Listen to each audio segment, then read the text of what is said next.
Halo pecinta Bravos di mana saja Anda berada, kita jumpa lagi dalam program Visi Indonesia Baru. Dalam episode ini, Bravos kembali menampilkan sebuah Zoominar kebijakan publik yang diselenggarakan oleh Narasi Institute. Sedangkan judulnya adalah Quo Vadis Tata Kelola Penanganan COVID-19. Dalam seminar ini semua pembicara sepakat ada kesalahan, ada kelemahan, ada sikap menganggap enteng oleh pemerintah terhadap wabah COVID-19 yang sekarang ini jadi tampak sangat mengerikan. Karena jelas sekali bahwa pemerintah tidak siap. Akibatnya banyak orang meninggal karena tidak memperoleh perawatan yang semestinya. Seperti tidak adanya obat-obatan yang mencukupi, oksigen, nakes, dan alat kesehatan lainnya. Pemerintah betul-betul harus bersedia memperbaiki diri dan membangun komunikasi yang betul-betul efisien dan efektif dengan seluruh pemangku kepentingan. Jangan semuanya seolah-olah mau digarap sendiri, bahkan menganggap benar sendiri. Karena sudah terbukti banyak sekali masalah yang justru disebabkan oleh pemerintah sendiri. Anthony Budiawan lebih suka menyebut pemerintahan sekarang ini sebagai sebuah rejim Orde Laba, artinya sebuah rejim atau pemerintahan yang merupakan gabungan dari Orde Lama dan Orde Baru. Dia melihat terlalu banyak kelemahan-kelemahan kebijakan maupun program pemerintah dalam menghadapi COVID-19. Sehingga hasilnya lebih buruk dari Vietnam. Padahal Vietnam sendiri lebih miskin dari Indonesia. Penghasilan per kapita penduduk Vietnam itu jauh lebih kecil dibandingkan Indonesia. Jadi terkesan bahwa pemerintah seolah-olah bermain-main dengan nyawa. Karena ada kepentingan lain, antara lain ekonomi. Dan di dalam ekonomi itu tentu saja ada bisnis besar. Menurut Anthony Budiawan, kata-kata yang keras dan tegas sedikit kasar dibutuhkan supaya pemerintah tidak tidur terus. Dan dia juga melihat adanya kejahatan kemanusiaan. Buktinya banyak tenaga kerja kesehatan yang tidak dibayar, rumah sakit tidak dibayar. Sementara pemerintah sendiri memiliki sisa anggaran yang tidak dipakai sebanyak 388 triliun. Bravos, your digital radio station.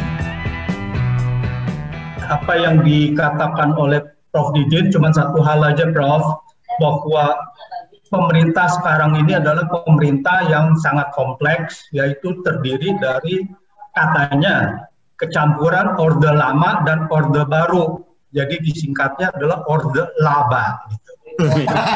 Buat itu sulit bahwa ini Orde Laba ini yang bisa menangani ini semuanya gitu. Orde Laba bagus ya terminologi ya. Laba profit ya. Ya, itu kan Orde Laba gitu. Jadi saya punya preposisi adalah tetap bahwa dari awal adalah kalau pengendalian kesehatan COVID ini adalah gagal saat ini dan ekonomi sekarang sudah menuju kolaps.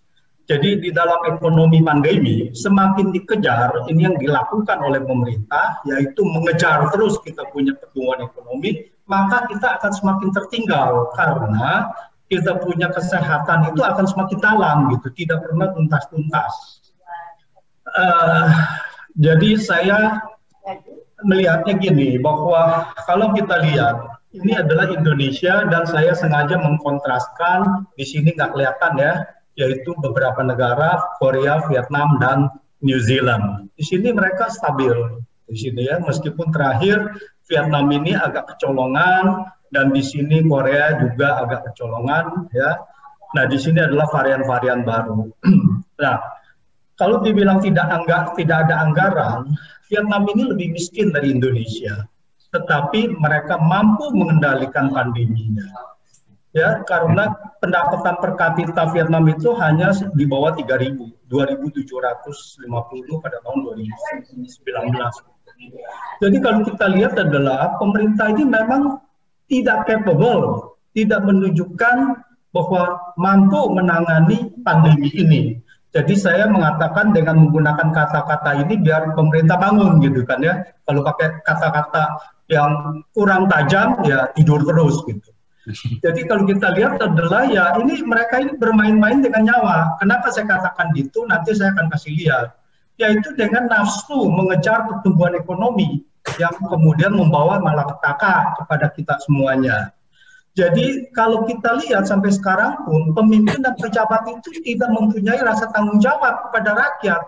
Semuanya mengatakan kita semuanya dalam kontrol, ya, under control dan sebagainya gitu. Jadi tidak ada yang mengatakan bahwa oh ya maaf ini kita kecolongan, kita apa atau bagaimana lah gitu ya. Yang diperparah dengan bahasa saya adalah kartel penguasa dan pengawas, di mana DPR ini sudah tidak jadi pengawas lagi gitu. Jadi yang kartel ini akan makan korban ratusan ribu nyawa sudah, ya. Apakah ini menjadi tumbal ekonomi kita? Nah, kenapa saya katakan gitu? Kita lihat ini ada 3 periode yang kita lihat, yaitu pertama bahwa setelah PSBB 1 dibuka maka melonjak. Lalu yang kedua dibuka, ya, setelah ada PSBB 2 lalu dibuka lagi, yaitu melonjak lagi sampai dengan Desember, Januari, dan yang ketiga di sini yaitu setelah mau menjelang Idul Fitri.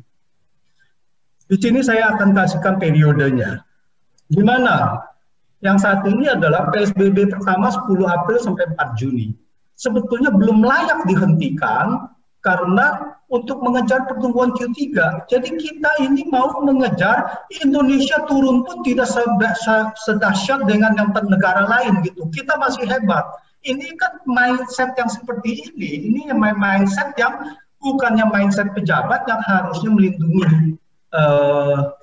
melindungi rakyatnya, dan ini menunjukkan mindset ini adalah tidak mengerti mengenai ekonomi di masa pandemi ini. Lalu kemudian dibuka 5 Juni dan di sini 5 Juni sampai 10 September dibilang PSBB transisi. Nah, di sini sampai 10 September itu menanjak. Lalu kemudian kita perketat lagi. Lalu terlalu dini lagi. Nah, ini hanya 1 bulan, belum sampai 1 bulan kita belum turun. Lalu dibuka lagi untuk apa? Karena ini persiapan kampanye, persiapan pilkada. Nah, di sini kita lihat langsung melonjak. Setelah pilkada ini langsung melonjak, ya, kecuali di sini dilepas setelah pilkada lagi sampai hampir 15.000, dan kemudian di 11 Januari belum habis PSBB transisi, lalu kita harus mengetatkan lagi, ya, PSBB-nya. Lalu kemudian baru sampai 22 Maret masih dilepas lagi untuk demi Idul Fitri, di mana bahwa sampai itu adalah meroket. Nah, sekarang kita lihat periode ini. Jadi kalau kita lihat ini periode PSBB 1 ini masih naik, tetapi kenapa direm? Nah, ini pertanyaan. Begitu direm kemarin nih, begitu direm dia naik sampai ke 3.000. Harusnya di sini kalau kita kontrol benar, maka kita bisa seperti Vietnam.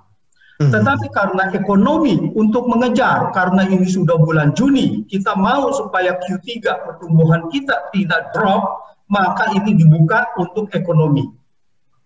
Nah, di sini dibuka, lalu kemudian dia naik, lalu kemudian masuk ke PSBB ketat.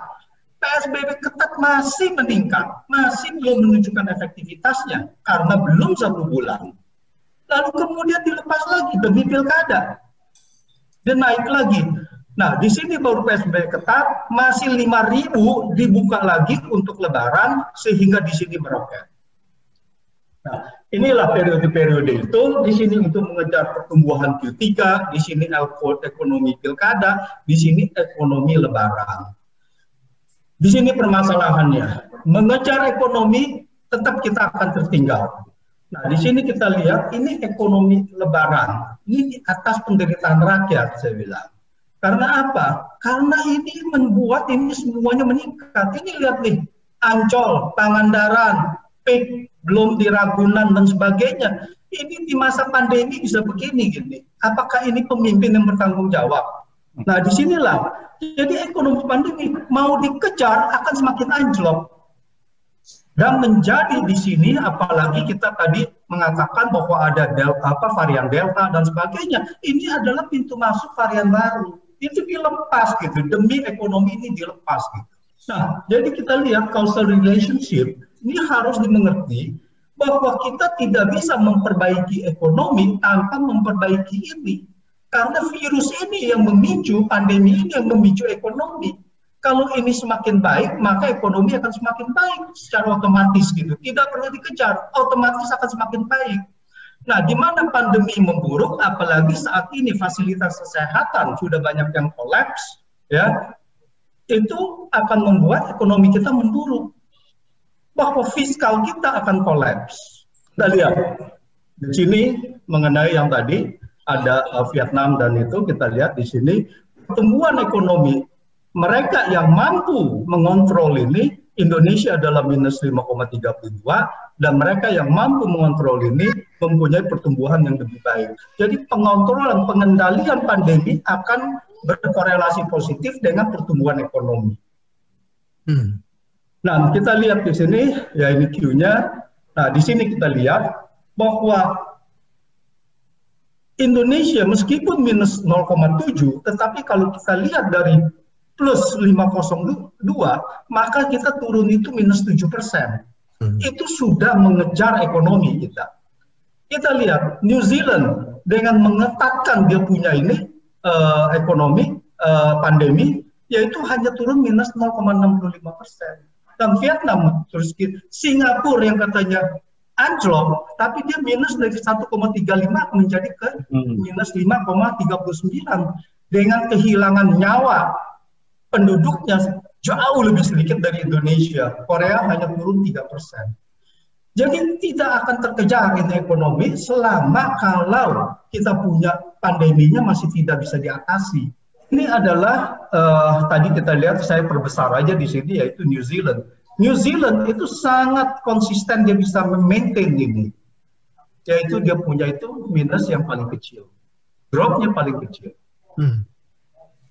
Nah, jadi apa peluang PPKM darurat? Dengan sekarang sudah meningkat begitu, kita punya kasus COVID, maka kita menarik lagi untuk PPKM darurat.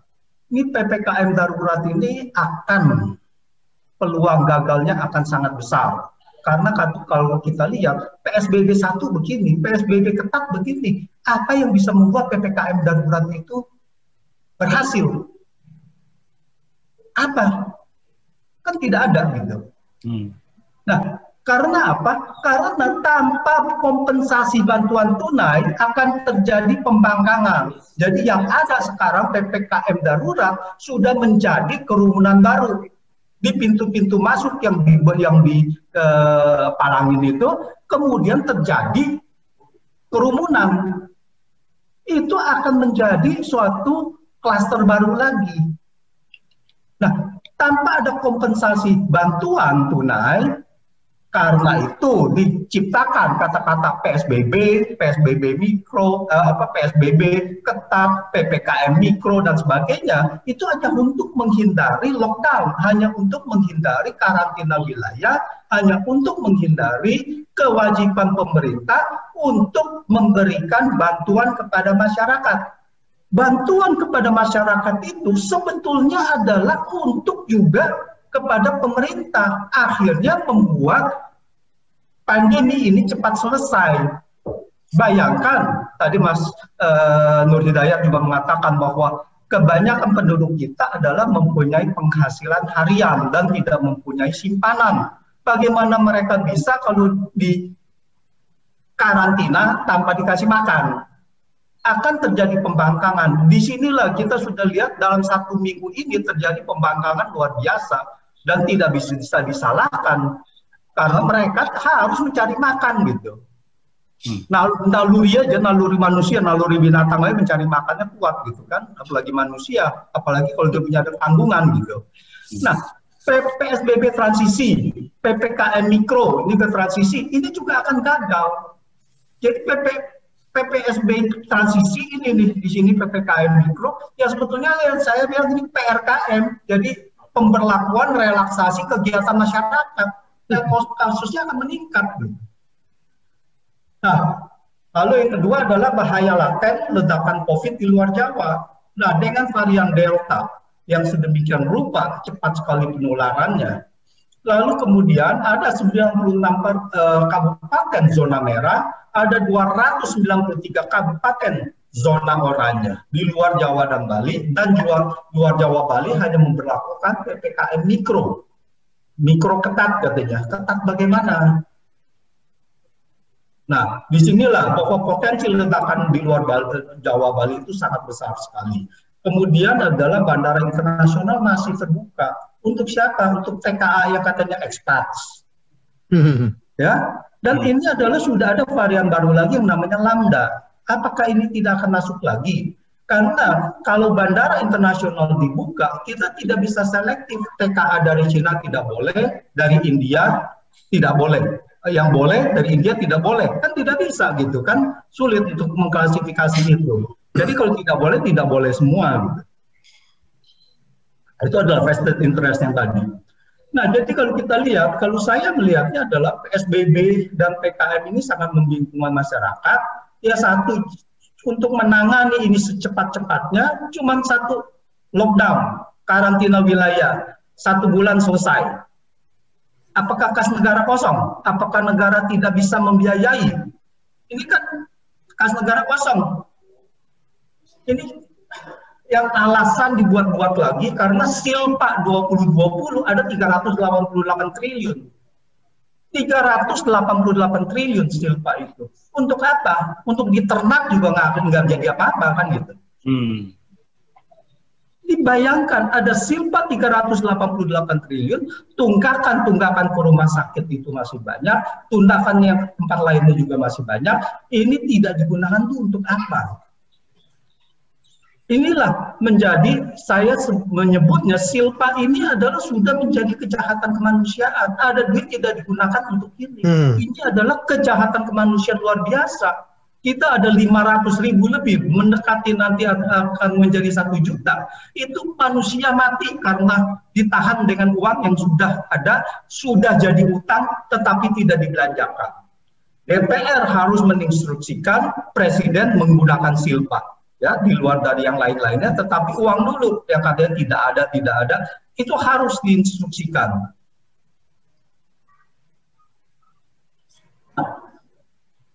Saya sebut saja bahwa dampaknya terhadap ekonomi, saya sangat pesimis bahwa ekonomi kita akan kolaps. Pilihannya hanya 2, yaitu menaikkan pajak atau cetak uang untuk menambal defisit. Karena defisit sekarang ini akan dengan adanya pandemi outbreak lagi akan menjadi semakin tinggi. Nah, kita punya di sini pertumbuhannya udah 17%, dan di sini pertumbuhan pendapatan, rasio pendapatan udah pajak 8,3%, pendapatan itu negara 10,6%. Saat ini kita masih dibantu dengan kenaikan harga komoditas, sehingga kita punya pendapatan penerimaan pajak masih dapat bertumbuh positif dibandingkan 2020 sampai dengan Juni Mei 2021 masih cukup positif. Itu dibantu dengan harga komoditas. Dan kita lihat dilematisnya, kenapa? Dilematisnya kalau cetak uang itu akan memicu krisis moneter. Apa artinya? Artinya bahwa kita punya inflasi dan sebagainya, kepercayaan dari asing itu akan menurun. Kalau utang luar negeri tidak masuk, maka akan memicu krisis moneter. Ekonomi akan masuk ke dalam resesi. Lalu yang kedua adalah di dalam fiskal, untuk mengurangi defisit, mau tidak mau pemerintah, kalau dari sisi fiskal cuma satu, yaitu menaikkan pajak. Nah, kalau menaikkan pajak seperti yang sekarang lagi diwacanakan, yaitu PPN, maka kemiskinan akan bertambah, ekonomi akan anjlok, permintaan barang, karena permintaan barang akan berkurang, pendapatan real masyarakat berkurang. Kita tahu pajak naik, pertumbuhan ekonomi turun. Pajak turun, pertumbuhan ekonomi naik, itulah digunakan sebagai stimulus fiskal dan kontraksi fiskal di dalam kebijakan fiskal. Kalau sekarang PPN naik, maka itu akan terjadi pertumbuhan ekonomi turun. Bravos, your digital radio station.